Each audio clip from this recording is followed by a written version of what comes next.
This video is for women doctors who are feeling stuck and 5 reasons you may be feeling stuck. Mind-blowing things I didn't know before. We have to learn this stuff earlier in our career. Okay. Excuse me. 5 reasons women docs may be feeling stuck and how to navigate that. Let's go. So I dug into the research. I'm going to share it with you, provide a roadmap. Let's go. Okay, there's something called agility quotient. Agility quotient is our ability to navigate, to change, to move quickly. It's up there now with our ability for EQ, our ability for IQ. So our emotional quotient, our intelligence quotient. So we need also the ability to adjust and move, and we also need the ability to learn and grow. Okay, so we have a lot of abilities we need to work on and skills to work on in busy healthcare. Okay, back to these 5 reasons. When may it be time to change? Well, sometimes they just say Monday, so a lot of times there's always something changing. It's just the given in life, right? So that things will need to be adjusted and we will have to change. Number 2 is a fresh start. You're bored. You want to learn something. You want to feel vital.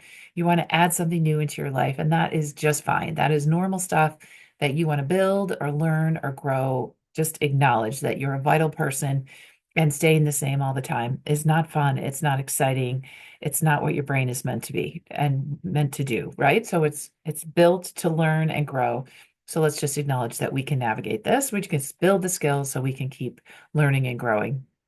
There may be a pain point. There may be something that's bothering you. The fact that you feel stuck, the fact that you're not on a particular committee you tried to get on, or you tried to get a grant and it didn't go well. There may be something that is not feeling well. Maybe the number of patients is too high for you, or you're exhausted when you get home and you're like, something's got to give. So a lot of times something is bothering you, and that gives us some energy toward change when we have what's called a pain point, something really bothering us. It might be that you feel isolated. I hear from a lot of docs that I coach. I coach docs one-on-one. They feel isolated. They feel like they want more options. They want more flexibility. And so we work on that in our one-to-one coaching and in our community called Fresh Path MD. So join us there. I built a community just for women docs. It's new, so it's just growing. I would love to have you be, kind of the founding member with me. We have less than 10 people in there at this moment. So jump in. We just, have a nice tight group. Okay. It might be competition that we're hearing AI is coming, things are coming, the world's going to change and it is always changing, right? So maybe there's a new competition that we have to deal with and we have to learn something new or change in order to deal with that new competition. Maybe it's just relevance. You just feel like I'm older in my career. I've been a doc for over 30 years. So how relevant can you stay in certain times? Is there something I need to change to stay relevant? So that may be a concern that you have. So how do we even design for agility? How do we stay agile? How do we prepare ourselves to get ready for change? Well, we have to start with a vision. Like, where do we want to go? You look up there, like, what would be amazing? You ask those questions, those design on purpose question. You design your future. Do you just let the world just decide your future, or you design it? You design it, right? So you want to say, what is now? What is possible? What if? What wows me right now? What wows, is it your patients, your employees? Who are you trying to work with on your teams? What are you designing? Who are you designing for? Is it you personally? What wows you? What gives you excitement? Like me, I love art, and I just thought I had to put art away, and that was just for another time when I retire. And so that wows me. I love that stuff. I love looking at art and doing art and being with people who are creative. And I also love being around problem solvers. And so what wows you? What is that you're looking for? So you have to set that vision. Where do you want to go? And then how are you going to get there? If you're like, I don't know, like me with art, like I didn't know. I said, well, I'm just going to do some kind of art once a week. And then I, over time, increased it to twice a week. Then I started taking a pottery class. And then I said, okay, I'm going to go to an art gallery once a quarter. So I just put myself around art. If I just wanted to say I wanted more art in my life, well, let's go. What's my strategy, right? And what's the approach? Like, how is this going to happen? What's important to me? What are the actual, I like to think of a river that you're crossing, and there's little stones helping you cross the river. Like, I need to make tight plans to get safely across the river. So for me, it was taking a class, doing some stuff in the house, hanging around, going to see artists, just Those are my little stepping stones toward more art in my life. That's because that's very vague, right? Like more art in my life. And then how is it going? That's called iterating, right? So if we're designing for agility to stay agile, we need to have a vision, a strategy, an approach, and then iterate. And that's learning, right? There's someone by the name of Satya Nadella. He's the CEO of Microsoft, and he talks about building a culture of Microsoft called a culture of learning. Be a learn it all, like be someone that goes out and finds the references and finds the sources or comes up with big ideas or gets your team moving on things. So he really encouraged a course or a culture of learning at Microsoft. And over the years, their earnings went up, up, up since he came and encouraged that. So he wanted to acknowledge that humans are made to learn and grow and change, right? Every time we learn, we change a little bit up, in our amazing like neuroscience and neurotransmitters and the way we connect and our synaptic vesicles. So that's called long-term potentiation. When we learn, our brain is actually different. So if we really are going to change, we know we can just change by learning, which is really amazing because we're all good learners. Women docs, we've learned a lot. We're good at learning. We're 10 out of 10 on that Olympic level learners. Okay. So what can we do to enhance change? Is there anything we can do just day to day or in our plans? Well, again, we need the vision. If we don't know, like a lot of docs come to me when I coach them and they're just like, I'm ready. I'm ready for something else. I can't take this anymore. One literally said she wanted to go be a Walmart greeter because she just wanted to get out. It was like the fight or flight was so loud. Like she didn't have a plan. Her only plan was to be a Walmart greeter. And that just seems like a huge escape plan, right? Which is fine. You can go escape, but let's have a vision. Where do you want to go to? If that's the vision, you just want to be a Walmart greeter, great. What is your strategy? How are you going to get there? How's it going to go? Who needs to be on your team? What's your roadmap? So we set that up as in our coaching sessions and in Fresh Path MD, we talk about this. What are the results that will work for you? When you're a Walmart greeter, what are you looking for? You want to talk to people? You don't want to have the responsibility of healthcare? Like, what are you after with that dream? That's your vision. And then set the expectations. When I'm there, it's going to be like this. You have to stand all day, you have to talk to everybody, you help people with their carts, you're standing at the door, it's going to be cold, like so that you decrease the risk of resentments with your plans, right? So if we're trying to stay agile, we need to also stay realistic a lot of the times, right? So I want you to know I have a membership for women doctors called Fresh Path MD. So come on in and join me. The link's below the video. I would love for you, if you're a woman doc, you're very, very welcome. And then I would just love to have you in the community. We're just sharing resources and we're doing monthly challenges just so we keep growing together. And that's where I'll host my master classes and all the free webinars also will be in there because there's a free level just for you if that's what you want. You just don't want to spend any money on your future or your future change plans. You just want to check it out. Comment on the free level. Okay. And if you would like and subscribe here in the video, that would be great so that just so more docs can find this as well. Okay. So when we're thinking about staying agile and building skills towards staying a good change maker, what skills do we need? If we think of these like our Lego blocks. So we have so many Legos, the red, blue, yellow, all different colors. We only have the same ones, but we have to maybe put them in different order, make different systems. We can't create things out of the sky. We only have so much time and energy. But how can we reorganize, restructure so that we can get to our vision, our goals, hit the strategy, hit that, make sure we can follow the roadmap, and then make sure that we're looking at our results, that this is successful for us, right? So those Lego block building blocks of agility are communication. And these may be areas where you may find like, I need to improve my skills in these areas because we all have skills that we may need to beef up a little bit. Okay, so communication, culture. Are you aware of your current culture? Are you aware of the culture that you want to change? How can we enhance the culture? Because the culture is really built of the people there in the room, in the building, in the institution. Connections. Who are you connected to? Are you connected to anyone who's already done what you're envisioning? If not, how can we have more people in your life that is already doing or closer to what you're envisioning so that it will help you take those stepping stones and reach that result? Collaboration. Who can you collaborate with? Who's also trying to make change? who's taking a step toward this, So it's always more fun to have an accountability group, to have a group that you're doing things with and together, right? Focus. How is your focus? We all have phones. What's your screen time? Like, where are we wasting our time? Like, I was just coaching a doc and she was like, I have a disease, Instagram. No, she just goes on Instagram and it's just taking hours. And I am, guilty as well. I mean, it's just like it just takes hours of your time, maybe an hour or hour and a half. I got stuck on Instagram reels, like those holiday craft ones, like those Dollar Tree. Here's what I took from Dollar Tree and made, whatever. All of a sudden, an hour and a half went by. I'm like, what? So I had to like tell people and say, like, I'm not going to do this and commit. So focus is important. And there's also some wonderful books that show us, the happiness researchers show us when we're distracted, we don't have focus, we don't feel happy. So it's really important to focus on what's important to you. And we do that in Fresh Path as well. Engagement. You say, yeah, I like to change. How engaged are you in your change? Did you make a plan? Did you set a vision? Did you make a strategy? Do you have a roadmap?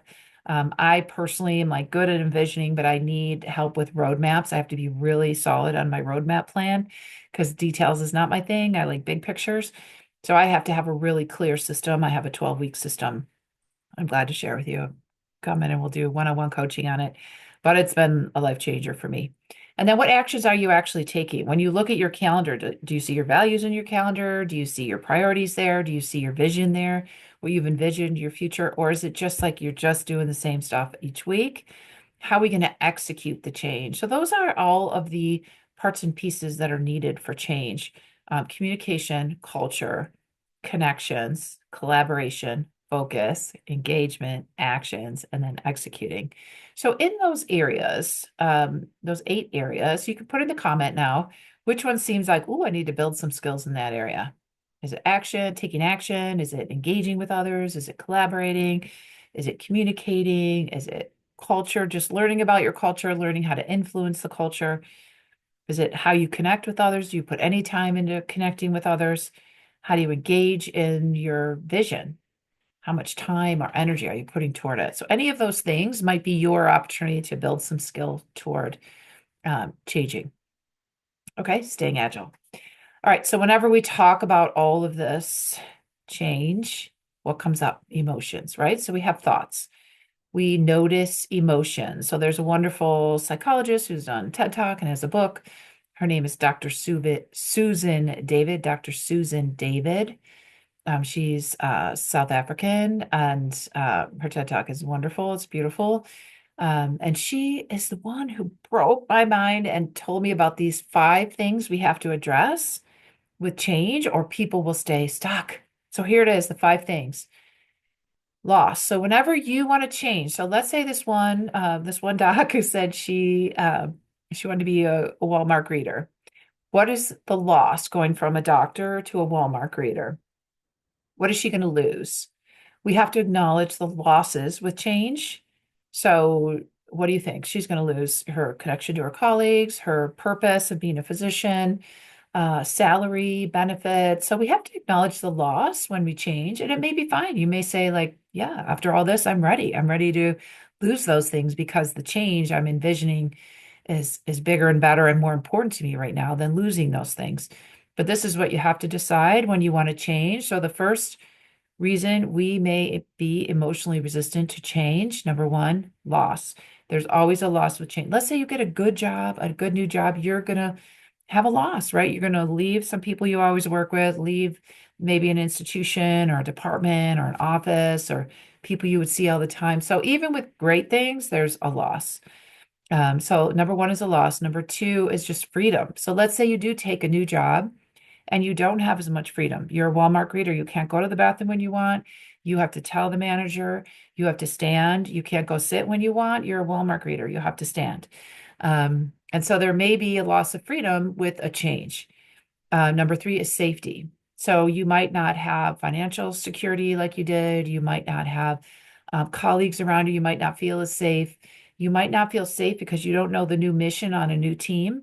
You don't know the new members on a new team, and you don't feel psychologically safe to really share your true opinions because you're not sure who to trust on the current team. Number four is status. So we're talking about the reasons we're emotionally resistant to change. So I did a video on women docs being stuck, and 37,000 people watched it. So people are interested in that topic and why they were feeling stuck at work. And so, this is why I made this other video here and I dug into the research, like, why do we feel stuck? Well, there are five emotional reasons we feel resistant to change. And we need to know this for you yourself at work, if you lead a team, if you're a leader at a high level, we have to acknowledge these emotional resistors to change, or our people will not change with us, no matter what kind of vision that you have. And we have to do it for ourselves too. So if you're a woman doc, you're thinking about starting a business or leaving your job or moving or looking for a new job, we have to acknowledge the losses that will come with any change. So we started talking about them. Loss is one. Two is freedom. You might not have the same freedom in the new role. Three is safety. We're not psychologically safe in a new area. We're trying to figure people out, like who can we trust? Four is status. Do you have the same status? So the doc that wanted to become a Walmart greeter, she will not have the same status as she did as a physician. And maybe she doesn't mind. Like that's fine, but we just have to acknowledge what comes with change. And then five is belonging. I'm not sure if Walmart greeters belong on a team. I suppose they're on some kind of team. So will she be on a team? Or you're going to take a new job and you're going to go do locums. You're going to be changing every so often, usually with locums, or some people go the same place regularly. So when you make a change, either career-wise, personally, or leaving a job, or maybe retiring, there will be these emotional reasons that we're resistant to change. So this is what we really have to acknowledge. These things blew my mind when I heard them because they made so much sense. And I feel like I could go back through my life and be like, yes, these are some of the things that I could either see why people were resistant to change, or me personally, why I was resistant to change. So those are the emotional resistors to change. Super important. Okay. So when we feel those emotions, the goal, as Dr. Susan David said, is we feel those emotions with change. We just want to put a moment there, just that we are noticing. We have thoughts about certain changes. We just want to put a space before we go into action. So we feel an emotion and we just use the word, I notice that emotion. It's almost like you want to get to the level that it's weather. Like, I notice there's clouds in the sky. I notice that it's very gray out today. And you may have emotions about that. I notice I feel sad when it's gray out today. Pause. Then I'm going to do something extra special for myself, or read a good book, or go into a bright store, get some sunlight, or light a candle, get some light, whatever you need. But you could put a pause in between the emotion and the thought and an action. And that is back to that emotional intelligence. First step is always emotionally managing ourselves, and then emotionally being aware of others, and hopefully emotionally managing the team. So emotional intelligence, or EQ, is what emotions are we feeling? Every time you put your hand on the door to go to a meeting, do you have a certain emotion at that time?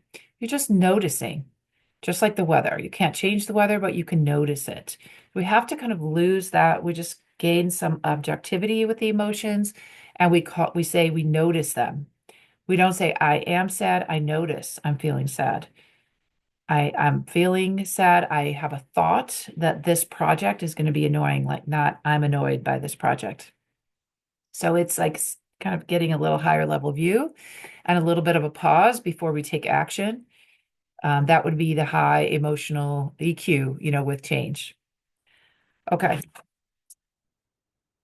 So, what could success look like when we're trying to change? We have to acknowledge these things. We have to acknowledge, how can we build our AQ, our agility quotient?